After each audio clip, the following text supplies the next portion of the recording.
अस्सलाम वालेकुम students, hope you all are fine. बच्चे, आज जो हम लोगों ने टॉपिक करना है वो हमारा जो पेल्विस का है उसका लास्ट है टॉपिक, ठीक है। इसके बाद हम लोग अपना जो पेरिनियम वाला पार्ट है वो स्टार्ट करेंगे, ठीक है। आज हम लोगों ने पढ़ना है कि पेल्विक कैविटी क्या होती है, ठीक है। थोड़ा सा उसका इंट्रो देख लेंगे, उसके बाद देखेंगे उसके कंटेंट्स क्या हैं और कौन से ऐसे स्ट्रक्चर्स हैं जो उसमें से क्रॉस हो रहे हैं, ठीक है। सबसे पहले बच्चों, आपको जो है ना वो पेल्विक कैविटी का एक क्लियर सा इमेज अपने माइंड में होना चाहिए, ठीक है। कि पेल्विक कैविटी क्या है, आप ऐसे कह लें कि ऊपर जो है वो एब्डोमिनल कैविटी है, ठीक है, एब्डोमिन वाला पार्ट है। और नीचे पेल्विक डायफ्राम है और दरमियान में जो जगह है ना उसको हम लोग कहते हैं पेल्विक कैविटी। ठीक हो गई। अभी मैं आपको डायग्राम से दिखा देती हूँ। सबसे पहले आप लोगों को ये याद रखना है कि ये जे शेप होती है, ठीक है, बैक स्टार्ट में, ठीक है। यानी कि जो इसका अपर पार्ट होता है वो बैकवर्ड और डाउनवर्ड होता है और जो लोअर पार्ट होता है वो फॉरवर्ड एंड डाउनवर्ड होता है। ठीक हो गया। ये जस्ट अभी आप वर्ड्स माइंड में रख लें, ये मैं आपको करवाऊंगी विद डायग्राम, ठीक है। वॉल्स इसकी कुछ इस तरह से होती हैं कि हाईली उनमें डिफरेंस होता है कि एंटीरियरली वो 5 सेंटीमीटर होती है और पोस्टीरियरली 15 सेंटीमीटर होती है। और ओवरऑल कैविटी की बात की जा रही है कि कैविटी हमारे पास फीमेल में लार्ज होगी एज़ कम्पेयर टू मेल, ठीक है।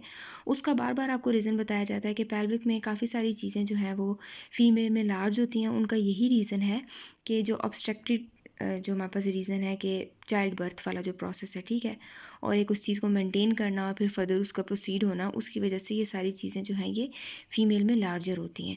अभी ये जो बच्चों मैंने आपको सारी कहानी सुनाई है ना, ये मैं आपको दिखा देती हूँ इमेज से। ये बच्चे आप लोग इमेज देख सकते हैं, ठीक है। ये जो आपको चीज़ दिखाई गई है ना, ठीक है, ये मॉडल जो दिखाया गया ये है हमारे पास पेल्विक कैविटी, ठीक है। अभी आप लोगों ने एक याद रखनी है, ये जो आप लोगों को रेड रेड नज़र आ रहे हैं ना, ये हमारे पास फ्रंट की साइड है, तो ये एब्डोमिनल मसल्स नज़र आ रहे हैं, ठीक है। पेल्विक कैविटी की एंटीरियर वॉल ये है, सही हो गया। अभी सबसे पहले बात करेंगे कि जो हम लोगों ने रिटर्न में की कि इसके ऊपर है एब्डोमिनल कैविटी और नीचे है डायफ्राम, ठीक है, जो हमारे पास मसल्स की लेयर आ जाती है, सही हो गया। दूसरी बात की थी कि ये जे शेप है, तो ये आप लोग देख सकते हैं, ठीक है, कि ये हमारे पास जे शेप में हो गया, सही हो गया। नेक्स्ट बात की थी कि ऊपर के जो इसके पार्ट्स हैं वो आप लोग देख सकते हैं कि सारे पार्ट्स, ये इसके सारे पार्ट्स हैं, ठीक है। इसके कंटेंट्स हैं या ये जो भी आप कह सकते हैं, ये इसके सारे पार्ट्स हैं कि जो इसका अपर पार्ट है कैविटी का वो बैकवर्ड है और डायरेक्टेड डाउनवर्ड है। और जो इसका नीचे वाला पार्ट है, जो इन्फीरियर पार्ट है, वो आप लोग देख सकते हैं कि उसमें ज़्यादा स्ट्रक्चर्स फ्रंट की तरफ प्रेजेंट है, ठीक हो गया। अपर पार्ट में ज़्यादा बैक की तरफ प्रेजेंट है और इन्फीरियर पार्ट में ज़्यादा फ्रंट की तरफ प्रेजेंट है। ये बात भी क्लियर होगी। उसके बाद बात की जा रही है वॉल्स की। तो बच्चे मैंने आपको बताया ये आगे फ्रंट पे यहाँ तक एब्डोमिनल वॉल आ रही है, ठीक है। तो इसकी एंटीरियर वॉल ये है, ठीक है, ये है इसकी एंटीरियर वॉल जो कि हमारे पास 5 सेंटीमीटर है और ये सारी है इसकी पोस्टीरियर वॉल, ठीक है, जो कि हमारे पास 15 सेंटीमीटर है। और सिंपल सी बात कि ये सारी जो जगह हम लोगों को शो की गई है, ऊपर एब्डोमिनल कैविटी है, नीचे पेल्विक डायफ्राम है, जे शेप है, अपर स्ट्रक्चर जो है वो इसके बैकवर्ड एंड डाउनवर्ड होंगे, जो इन्फीरियर साइड है वो इसकी फ्रंट इंटीरियर होगी, सॉरी फॉरवर्ड होगी और डाउनवर्ड होगी। वॉल एंटीरियर आप देख सकते हैं छोटी है 5 सेंटीमीटर, बैक आप देख सकते हैं बड़ी है जो कि 15 सेंटीमीटर है। और ये सारी चीज़ जो है ये हमारे पास फीमेल में इसका साइज़ बड़ा होगा एज़ कम्पेयर टू मेल, ठीक है। अभी हम लोग बच्चे नेक्स्ट बात करेंगे कि इसमें कंटेंट्स कौन कौन से पास होते हैं। अच्छा बच्चे, जब हम आते हैं ना इसके कंटेंट्स पे, तो आप लोगों ने 2 से 3 चीज़ें याद रखनी है, ठीक है। एक तो है कि पोस्टीरियरली क्या प्रेजेंट होगा और एंटीरियरली क्या प्रेजेंट होगा, ठीक है।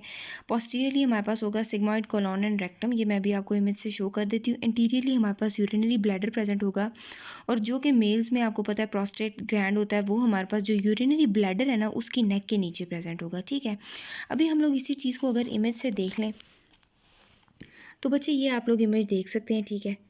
ये है हमारे पास इमेज, ये अभी बैक साइड यहाँ पर दिखाई जा रही है, ठीक है। जो कि मैंने आपको प्रीवियस इमेज दिखाई थी उसमें बैक साइड इस तरफ थी, ठीक है, उसमें बैक साइड हमारे पास इस तरफ थी और अभी बैक साइड इस तरफ है, क्योंकि आप लोग देख सकते हैं ये हमारे पास जो है ये सैक्रम और वो टेल बोन आ रही है, ठीक है। तो पोस्टीरियरली हम लोगों ने क्या पढ़ा कि एक तो रेक्टम होगा, ठीक है, दूसरा है सिग्मॉइड कोलोन, ठीक है, तो वो इस जगह पर होता है, यहाँ पर मेंशन नहीं है, ये इस जगह पर होता है हमारे पास सिग्मॉइड कोलोन और रेक्टम। पोस्टीरियरली आगे एंटीरियरली बात की यूरिनरी ब्लैडर होगा, तो आप लोग देख सकते हैं फ्रंट पे यूरिनरी ब्लैडर आ रहा है, ये आगे यूरिनरी ब्लैडर और इसी की नेक के नीचे आप लोग ये देखेंगे कि छोटा सा आपको नज़र आएगा प्रोस्टेट, ठीक है, ये मेंशन किया हुआ है, ये जो ये लाइट से कलर में नज़र आ रहा है देखने मेंशन हुआ हुआ है प्रोस्टेट ग्लैंड, ठीक है। तो ये हमारे पास 3 चीज़ें हैं, ठीक है। पोस्टीरियरली क्या आ गया, rectum and sigmoid colon. Anteriorly हमारे पास यूरिनरी ब्लैडर आ गया और यूरिनरी ब्लैडर की नेक के नीचे हमारे पास प्रोस्टेट प्रेजेंट होगा, ठीक है। अभी दूसरी बच्चे बात की जाती है कि जहाँ पर ब्लैडर और रेक्टम के दरमियान की जगह होती है, ठीक है। हमने देखा कि पोस्टीरियरली रेक्टम पड़ा हुआ था, फ्रंट पे ब्लैडर पड़ा हुआ था, इनके दरमियान में एक कनेक्टिव टिश्यू का बैंड होता है, ठीक है, जिसको हम लोग ट्रांसवर्स सेप्टम भी बोलते हैं या उसको जेनिटल सेप्टम भी बोलते हैं। अभी जो हमारे पास जेनिटल सेप्टम होता है वो मेल्स में किस तरह का होता है और फीमेल्स में किस तरह का होता है ये देख लेंगे, ठीक है। कि मेल में हमारे पास जो जेनिटल सेप्टम होता है वो स्मॉल होता है और उधर क्या क्या स्ट्रक्चर्स प्रेजेंट होते हैं, उधर होता है डक्टस डेफरेंस, सेमिनल वेसिकल और यूरेटर्स, ठीक है। ये आप लोग देख सकते हैं कि हमारे पास जो है वो कुछ स्ट्रक्चर जो है वो यूरिनरी सिस्टम से रिलेटेड है और कुछ जो है वो हमारे पास रिप्रोडक्टिव सिस्टम से रिलेटेड है, ठीक है। तो जहाँ पर रिप्रोडक्टिव सिस्टम का बात आती है तो फिर वही बात है कि मेल और फीमेल में हमारे पास डिफरेंट चीज़ें प्रेजेंट होंगी। मेल की हम लोगों ने देख ली 3 से 4 चीज़ें थी, फीमेल में लार्जर है और इसी हिसाब से फिर स्ट्रक्चर्स भी ज़्यादा प्रेजेंट होंगे, ठीक है। रीज़न उसकी वही है, चाइल्ड बर्थ। अब लार्जर है, ठीक है, वहाँ पर यूट्रस प्रेजेंट है, यूट्राइन ट्यूब प्रेजेंट है, round ligament of uterus present है, लिगामेंट ऑफ ओवरी प्रेजेंट है, ओवरीज प्रेजेंट है, वजाइना एंड यूरिटर्स, ठीक है। अब ये जो यूरिटर्स है ना ये हमारे पास है टोटल जो यूरिनरी सिस्टम का पार्ट है। बाकी ये हमारे पास मेल रिप्रोडक्टिव सिस्टम से रिलेटेड स्ट्रक्चर्स और ये हमारे पास फीमेल रिप्रोडक्टिव सिस्टम से रिलेटेड स्ट्रक्चर्स, ठीक है, जो कि हमारे पास ट्रांसफर सेप्टम या जिसको जेनिटल सेप्टम बोला जाता है वहाँ पे प्रेजेंट होंगे। और वो क्या चीज़ है जो कि ब्लैडर और रेक्टम के दरमियान में एक ट्रांसवर्स टिश्यू होता है, आप लोग कह सकते हैं कि कनेक्टिव टिश्यू का ट्रांसवर्स सेप्टम होता है, तो उसको जेनिटल सेप्टम कहा जाता है और वहाँ पर ये स्ट्रक्चर्स प्रेजेंट होते हैं। अच्छा बच्चे, ये इन इमेज से मैं जो है वो आपको मेल एंड फीमेल का डिफरेंस क्लियर कर दूं, ठीक है। आप लोग देख सकते हैं ये था हमारे पास रेक्टम और ये है ब्लैडर। अब इनके दरमियान में बात की गई कि एक सेप्टम बनेगा और सेप्टम में क्या प्रेजेंट होगा भी आप लोग देख सकते हैं, रेक्टम और इसके दरमियान ये सेप्टम बन रहा है। इसमें आप लोग देख सकते हैं कि सेमिनल ग्लैंड है, तो आपको पता है कि सेमिनल वेसल जो है वो इसी के करीब करीब प्रेजेंट होगी और डक्टस डेफरेंस है, ठीक है। ये हो गई मेल की बातें, ठीक है। अभी मैं आप लोगों को बताती हूँ कि फीमेल में जो है वो स्ट्रक्चर्स किस तरह से डिफरेंट होते हैं। अभी आप लोग ये देख सकते हैं इसमें जो भी हम लोग को चीज़ें शो की गई हैं ना वो होंगी फीमेल से रिलेटेड। तो फीमेल में रेक्टम ये प्रेजेंट है और यूरिनरी ब्लैडर ये प्रेजेंट है।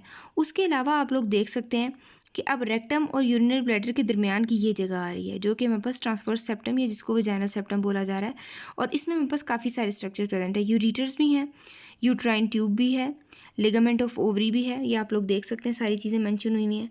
ओवरी भी है जो कि हम लोगों ने यहाँ पर पढ़ी थी, ठीक है। ये जो चीज़ें हम लोगों ने सारी यहाँ पर पढ़ी थी ये सारी यहाँ पर शो हुई हुई हैं, ठीक है। ये आप लोग देख सकते हैं, लिगामेंट ऑफ ओवरी है, ओवरीज है, यूट्राइन ट्यूब है, यूट्रस है, यूट्रस का फिर लिगामेंट भी इसके साथ ही होगा। उसके अलावा वजाइना है, ठीक है, ओवरीज भी प्रेजेंट है और ओवरीज के लिगामेंट्स भी होंगे ज़ाहिर उनके साथ ही। तो ये हमारे पास जो है वो मेल और फीमेल का डिफरेंस आ सकता है। अभी यहाँ आप लोग देख सकते हैं कि ये ब्लैडर और ये रेक्टम है, तो बीच में कितनी सारी जगह है जहाँ पर सारे हमारे पास फीमेल से रिलेटेड स्ट्रक्चर्स प्रेजेंट हैं। और जबकि हम लोगों ने जो मेल स्ट्रक्चर्स देखे थे तो वो आप लोग देख सकते हैं कि ये रेक्टम है, ये ब्लैडर है और बीच में थोड़ी सी जगह है जिसमें सिर्फ हमारे पास डक्टस डेफरेंस आता है, सेमिनल ग्लैंड आता है, तो वेसिकल भी इसके साथ ही होगी और यूरिटर्स आते हैं, ठीक है। ये था हमारे पास मेल एंड फीमेल के कंटेंट्स का डिफरेंस। बाकी बच्चों जब हम आते हैं नेक्स्ट चीज़ पर तो वो है हमारे पास लास्ट चीज़ जो है कि है स्ट्रक्चर क्रॉसिंग दी पेल्विक इनलेट और पेल्विक ब्रिम भी उसको कहा जा सकता है, ठीक है, या पेल्विक कैविटी जिसको हम बोलते हैं, ठीक है। तो बच्चों ये जो है ना थोड़ी सी याद करने की चीज़ है, ठीक है। बुक में काफ़ी सारे दिए हुए हैं, इसमें से कोई भी आप लोग 8 से 10 याद कर लें तो आपके लिए इनफ है। काफ़ी सारे जो है वो आपको इधर से भी याद हो जाएंगे, ठीक है। और जो हम लोगों ने पीछे पेल्विस का जो सारा इंट्रो पढ़ा था वो भी अगर आपको याद हो तो काफ़ी सारे हमारे स्ट्रक्चर्स वहीं से क्लियर हो जाते हैं, ठीक है। मीडियन सैक्रल वेसल्स हैं, ठीक है, क्योंकि सैक्रम एरिया है तो सैक्रल वेसल्स होंगी। सिंपैथेटिक ट्रंक है, आपको पता है इस एरिया को हमारे पास कौन सी नर्व सप्लाईज आ रही होती हैं, लंबोसैक्रल ट्रंक है, ठीक है। इलियो लंबर आर्टरी है, ऑप्यूरेटेड नर्व है, इंटरनल इलियक वेसल्स है, यूरिटर्स हैं, sigmoid colon, ovarian vessel, ductus deferens, round ligament of uterus और सुपीरियर रेक्टल वेसल्स, ठीक है। ये काफ़ी सारे हैं, इनमें से आप लोग 8 से 10 याद कर लेंगे तो आपके लिए इनफ होगा कि अगर आपसे कोई पूछता है। लेकिन एक पिक्चर क्लियर होनी चाहिए कि पेल्विक कैविटी है क्या, मेल और फीमेल में क्या डिफरेंस है, उसकी शेप क्या है, उसकी ओरिएंटेशन क्या है, ठीक है, उसकी वॉल्स के साइज़ क्या है और उसमें स्ट्रक्चर्स कौन कौन से प्रेजेंट हैं, ठीक है, और एंटीरियरली क्या स्ट्रक्चर प्रेजेंट है, पोस्टीरियरली क्या स्ट्रक्चर्स प्रेजेंट है, ठीक है। बच्चों मैंने कोशिश की है कि मैं आपको आसान सा करके इसको इमेज के साथ समझाऊं ले, और होपफुली आपको समझ आ गया होगा। अभी मैं चाहती हूँ कि आपका ये एक मरतबा जो है वो रिपीट हो जाए, तो मैं एक मरतबा आपको जो है वो फिर से दिखा देती हूँ इमेज, और उस जो हमने फर्स्ट में देखी थी, ठीक है, और उसको हम रिपीट कर लेते हैं, ठीक हो गया। ये मैंने दिखाया था कि ये है पेल्विक कैविटी, ठीक हो गया, ऊपर एब्डोमेन है, नीचे है पेल्विक डायफ्राम। अपर पार्ट इसका बैकवर्ड है, लोअर पार्ट इसका फॉरवर्ड है, जे शेप की है ये, anterior wall 5 centimetre, posterior wall 15 centimetre, larger in female, ठीक हो गया। बैक साइड पे सिग्मॉइड कोलॉन है, रेक्टम प्रेजेंट है, फ्रंट साइड पे ये यूरिनरी ब्लैडर प्रेजेंट है, और इन यूरिनरी ब्लैडर के नेक के नीचे हमारे पास प्रोस्टेट ग्लैंड प्रेजेंट होता है, जो कि इस पिक्चर में नहीं शो किया गया। सही हो गया। मेल और फीमेल में डिफरेंस है। मेल में जो है वो यहाँ पर क्या आएंगे हमारे पास यूरेटर्स और मेल रिप्रोडक्टिव सिस्टम से रिलेटेड चीज़ें, और फीमेल में क्या होगा, यूरेटर्स और फीमेल रिप्रोडक्टिव सिस्टम से रिलेटेड चीज़ें, ठीक है।